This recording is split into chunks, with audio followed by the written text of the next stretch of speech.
कौन सा चैप्टर है?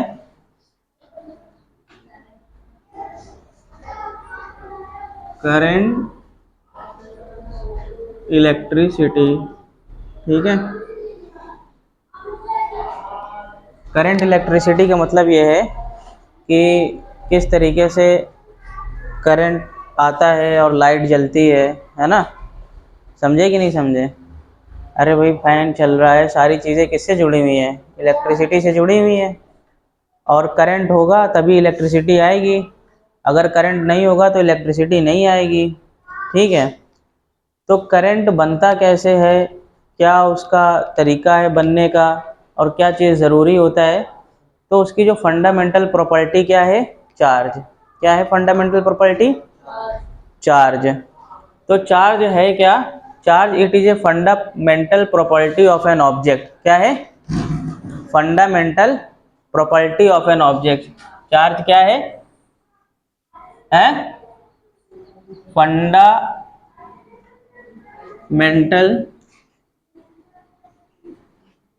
Property of an object. Object मतलब समझते हो ना फिजिक्स में? ऑब्जेक्ट मतलब कोई भी चीज़ हो सकती है, बुक हो सकती है, वुड हो सकती है, लकड़ी हो सकती है, चेयर हो सकती है, सारे क्या हैं?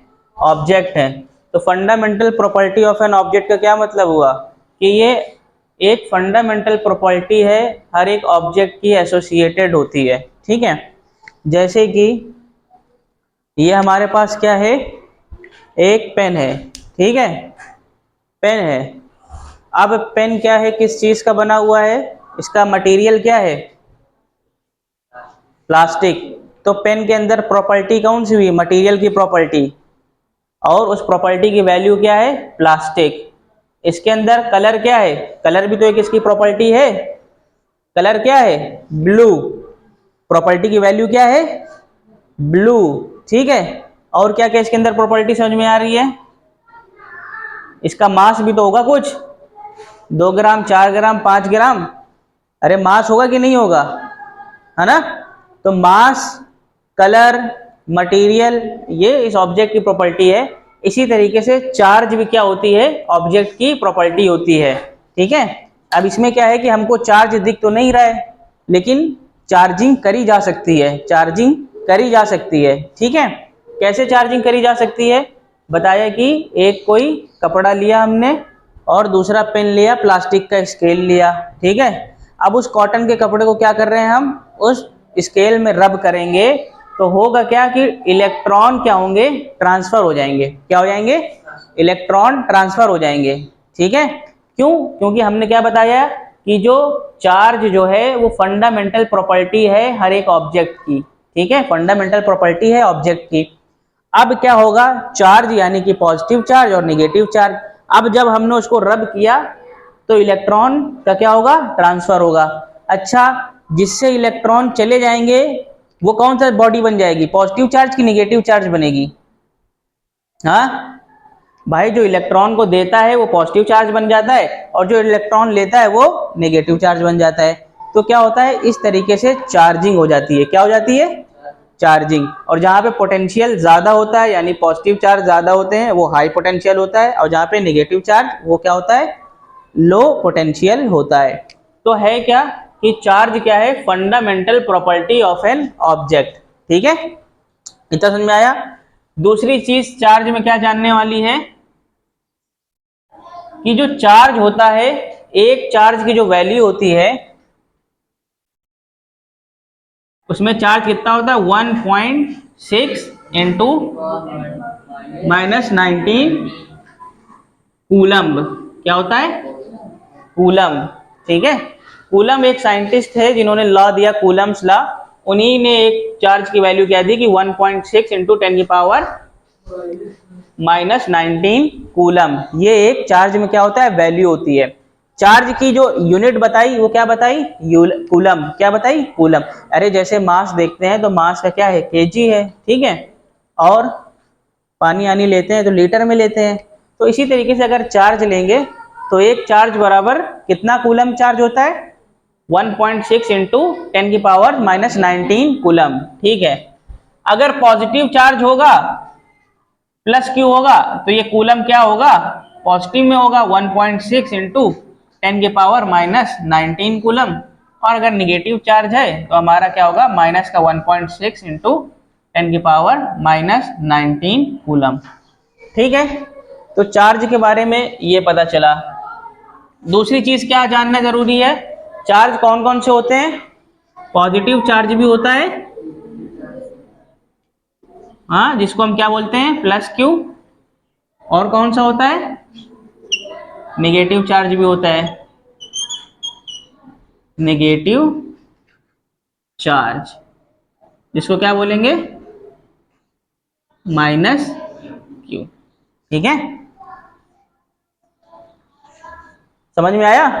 तो चार्ज पॉजिटिव भी होता है और नेगेटिव भी होता है।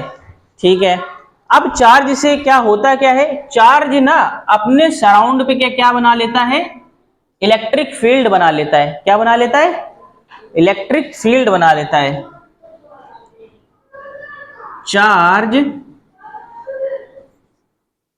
प्रोड्यूसेस, क्या प्रोड्यूस करता है, इलेक्ट्रिक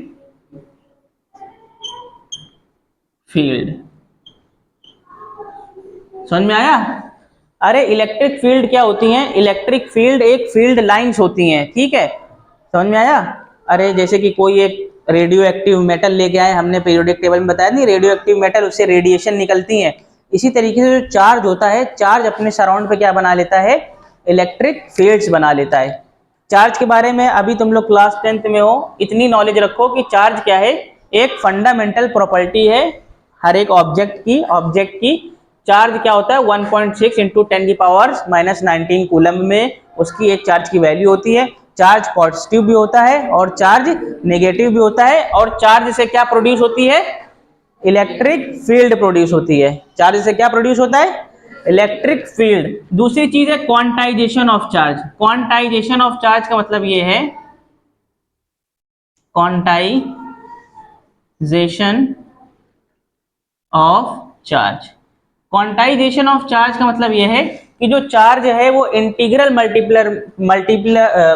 मल्टीपल में होता है। यानी कि charge equals to Q equals to N E, Q equals to N E. N क्या है, एन बिलोंग्स टू इंटीजर। ठीक है, एन बिलोंग्स टू इंटीजर, यानी इंटीग्रल मल्टीपल में होता है। यानी कि ऐसा नहीं कि किसी की बॉडी में 2.3 चार्ज हो, किसी की बॉडी में 3/2 चार्ज हो, नहीं, या तो 3 चार्ज होगा या तो 4 चार्ज होगा, -4 होगा, -6 होगा। समझ में आया, इंटीजर में वैल्यू होती है। तो क्वांटाइजेशन ऑफ चार्ज का मतलब क्या है, इंटीग्रल मल्टीपल ऑफ चार्ज। ऐसा नहीं है कि एक बॉडी है, मेटल है एक, और मेटल में क्या बोल दिया गया कि उसमें 3/2 चार्ज है, ऐसा नहीं होगा। 3/2 यानी 1.5 नहीं। ठीक है, या तो 3 कूलम चार्ज होगा या 5 कूलम चार्ज होगा। ठीक है, कूलम चार्ज की वैल्यू तो उसमें होगी, लेकिन जो चार्ज है वो किस में होगा, क्वांटाइजेशन इंटीग्रल मल्टीपल में होगा। समझ में आया। क्यों भैया, चार चीजें समझ में आई कि नहीं आई, क्या समझ में आया, कि फंडामेंटल प्रॉपर्टी है और चार्ज की ये वैल्यू होती है, पॉजिटिव चार्ज नेगेटिव चार्ज होते हैं, चार्ज प्रोड्यूसेस इलेक्ट्रिक फील्ड, और क्वांटाइजेशन ऑफ चार्ज।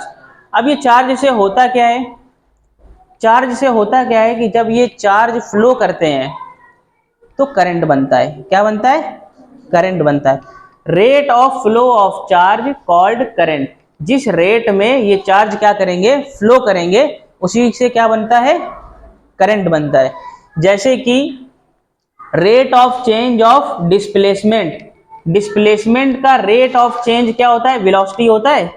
अरे rate of change of distance क्या होता है, स्पीड होता है। रेट ऑफ चेंज का मतलब क्या है कि 1 मीटर में 1 सेकंड में कितने मीटर इंसान चल रहा है।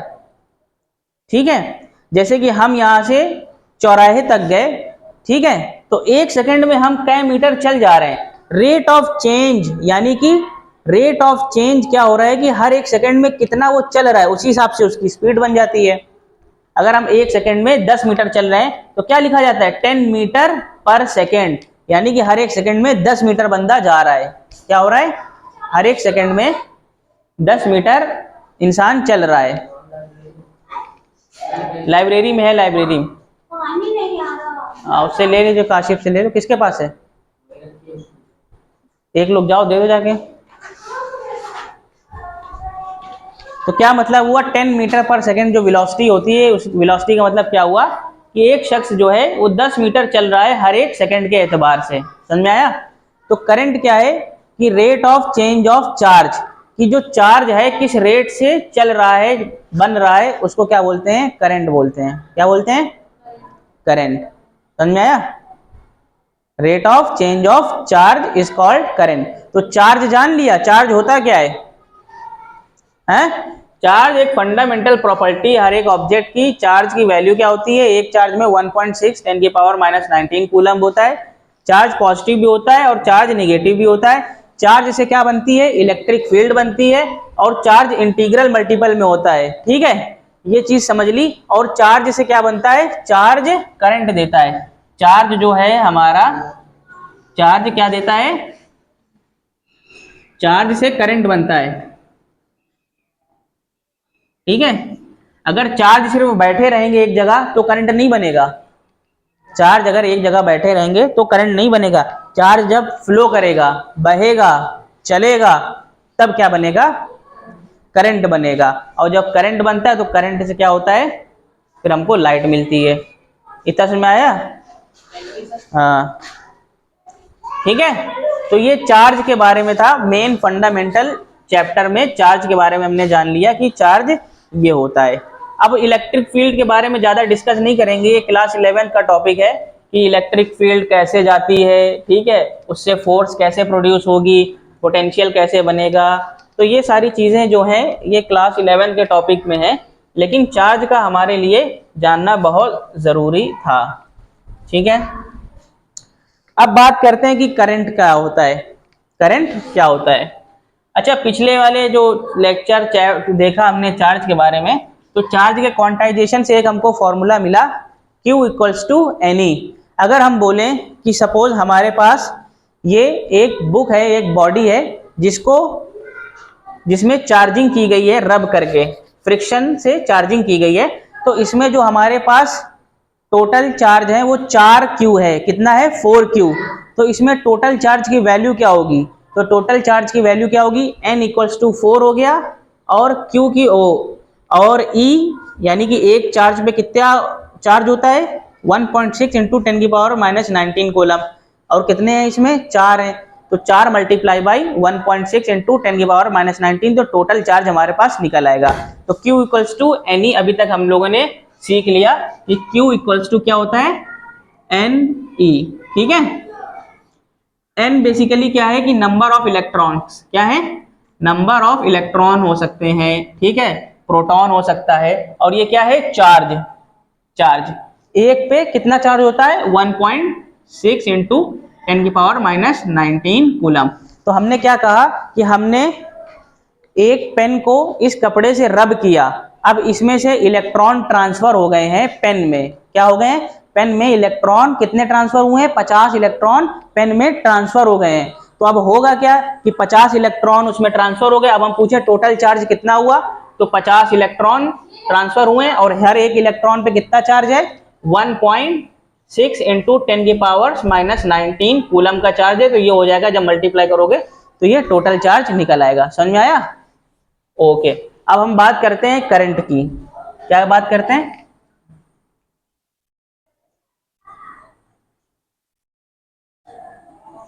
करंट की। सपोज करो कि तुम ऐसी जगह पर हो जहां पे क्या है कि झरने गिर रहे हैं, और अगर तुम उस झरने पे अपना कोई जूता फेंक दो या फिर किसी तरीके से अपनी पेंसिल फेंक दो या कुछ भी फेंक दो, तो देखोगे कि वो पेंसिल, वो सारी चीजें क्या है, उस झरने के साथ साथ बह जाएगी। बह जाएगी कि नहीं बह जाएगी? ठीक है, तो इसी तरीके से जो फ्लो होता है चार्ज का, अभी हमने चार्ज पढ़ा, जो चार्ज फ्लो करता है, ठीक है, वही क्या करता है? करंट को प्रोड्यूस करता है। तो द करंट की सिंपल डेफिनेशन क्या है? Rate of change of, rate of change of charge called current. क्या होता है? Called current. हमने क्या पढ़ा था कि rate of change of velocity या फिर rate of change of velocity क्या होता था? एक्सेलरेशन होता था। Rate of change of distance क्या होता था? स्पीड होता था। तो डिस्टेंस क्या होता था? स्पीड कैसे लिखते थे हम? स्पीड इक्वल्स टू लिखते थे डिस्टेंस अपॉन टाइम। कोई चीज भी रेट ऑफ चेंज से होता है तो उसमें क्या करते हैं हम? टाइम से डिवाइड करते हैं। ठीक है, कि एक सेकंड में वो कितना चल रहा है। तो अब इसी हिसाब से rate of change of charge यानी कि charge divided by time, charge divided by time, कि एक सेकंड में कितना चार्ज बह रहा है, एक सेकंड में कितना चार्ज बह रहा है, वही करंट बताता है। ठीक है, तो करंट को हम किससे डिनोट करते हैं? आई से। किससे डिनोट करते हैं? आई से। करंट को किससे डिनोट करते हैं? आई से। ठीक है, स्मॉल आई का भी यूज करते हैं कभी कभी। ठीक है, तो क्या है कि rate of change of charge, तो चार्ज किससे होगा? क्यू से। और क्या किससे डिवाइड करेंगे? टाइम से, कि हर एक सेकंड में चार्ज कितना चल रहा है, फ्लो कर रहा है। ठीक है, तो आई इक्वल्स टू क्या हो जाएगा? करंट इक्वल्स टू क्या हो जाएगा? Charge upon time. क्या हो जाएगा? Charge upon time. इससे एक और भी फॉर्मूला बन जाएगा जो हमने प्रीवियस फॉर्मूला पढ़ा कि Q इक्वल्स टू कितना होता है? Q इक्वल्स टू होता है NE। ठीक है, NE। ठीक है, यहां पे ये हम इसको पुट कर देंगे NE अपॉन T। ठीक है, I। तो ये दूसरा फॉर्मूला हमारा बन गया। N क्या है यहां पे? N क्या है बताओ जरा? Number of electron. क्या है? Number of electron. E क्या है? एक इलेक्ट्रॉन पे चार्ज। एक इलेक्ट्रॉन पे चार्ज कितना होता है? 1.6 इंटू 10 की पावर माइनस 19 कूलम। ये माइनस का होता है चार्ज। ठीक है, क्योंकि इलेक्ट्रॉन निगेटिवली चार्ज होते हैं और प्रोटॉन पॉजिटिवली चार्ज होते हैं। ठीक है, और T क्या चीज है यहाँ पे? टाइम। और Q क्या है यहाँ पर? चार्ज। तो सबको करंट समझ में आ गया कि करंट होता क्या है? सबसे पहले हमने चार्ज समझा, फिर उसके बाद हमने क्या समझा कि करंट क्या है, कि उसी चार्ज का जो फ्लो हो रहा है, हर एक सेकंड में कितना चार्ज बह रहा होगा, कितना फ्लो हो रहा है, किस रेट से चार्ज चल रहा है, उसी को हम क्या बोलते हैं? करंट। करंट की जो यूनिट होती है एसआई यूनिट, अरे हर एक चीज को मेजर करते हैं कि नहीं मेजर करते हैं? तो एसआई यूनिट क्या होती है करंट की? क्या होती है? एम्पेयर। क्या होती है? AMPERE। एम्पेयर को ए से भी डिनोट करते हैं। ठीक है, ये क्या है? SI unit of charge. अगर हम बोले 3 एम्पेयर का करंट, कहते हैं ना 4 एम्पेयर का वायर ले आओ, स्विच ले आओ। ठीक है, 4 एम्पेयर का वायर मतलब कि वो ऐसा वायर है जिससे कि 4 एम्पेयर करंट चल सकता है। समझ में आया? 2 एम्पेयर का तार है, उसमें 12 एम्पेयर करंट दौड़ाएंगे तो वो शॉर्ट हो जाएगा। ठीक है, तो ये एम्पेयर क्या होता है? करंट की यूनिट होती है। ठीक है, और वैसे यूनिट क्या बन रही है? चार्ज की क्या होती है यूनिट? कूलम्ब। चार्ज की क्या होती है? कूलम्ब। और टाइम की सेकंड। टाइम की सेकंड। तो कूलम्ब पर सेकंड। अगर कहीं भी लिखा हो कि, अगर कहीं पर लिखा हो कि 5 कूलम्ब पर सेकंड, ठीक है, तो इसका मतलब क्या है कि ये 5 एम्पेयर करंट है। ठीक है, 5 कूलम पर सेकेंड, यानी कि 5 कूलम का चार्ज एक सेकेंड में फ्लो हो रहा है। 5 कूलम का चार्ज एक सेकेंड में फ्लो हो रहा है। इसी तरीके से अगर हम कहें 1 एम्पेयर का मतलब क्या होता है? अगर हम कहें 1 एम्पेयर का मतलब क्या होता है, तो 1 ampere is the amount of current. 1 ampere क्या है? ये 1 एम्पेयर एक करंट है। कितना करंट है? जिसमें कि एक चार्ज एक सेकंड में फ्लो हो रहा है। एक कूलम्ब का चार्ज एक सेकंड में फ्लो हो रहा है। भाई 1 एम्पेयर बराबर क्या होगा? 1 कूलम्ब और अपॉन 1 सेकंड। ठीक है, इसका मतलब क्या हुआ? 1 ampere is the amount of current. 1 ampere is the, ये 1 एम्पेयर क्या है? एक करंट का अमाउंट है जिसमें क्या हो रहा है? 1 कूलम्ब ऑफ चार्ज एक सेकंड में बह रहा है। कितना? जिसमें कि 1 coulomb of charge in 1 second या फिर इन अ सेकेंड या सेकेंड। ठीक है, समझ में आया? अगर हम 1 एम्पेयर बोले कि व्हाट इज 1 एम्पेयर, तो तुम लोग को पता चल जाएगा कि 1 ampere is the amount of charge, amount of current, sorry 1 ampere कितना है कि एक अमाउंट ऑफ करंट है जिससे क्या हो रहा है कि 1 कूलम्ब का चार्ज 1 सेकंड में फ्लो कर रहा है। समझ में आ गया? अरे rate of change of current पता चल गया कि होता क्या है, करंट का फॉर्मूला पता चल गया, इसकी एसआई यूनिट पता चल गई और 1 एम्पियर के बारे में भी हमने जान लिया। ठीक है, चलो इरेज कर दे इसको। हाँ इरेज करें, लिख लिए सबने?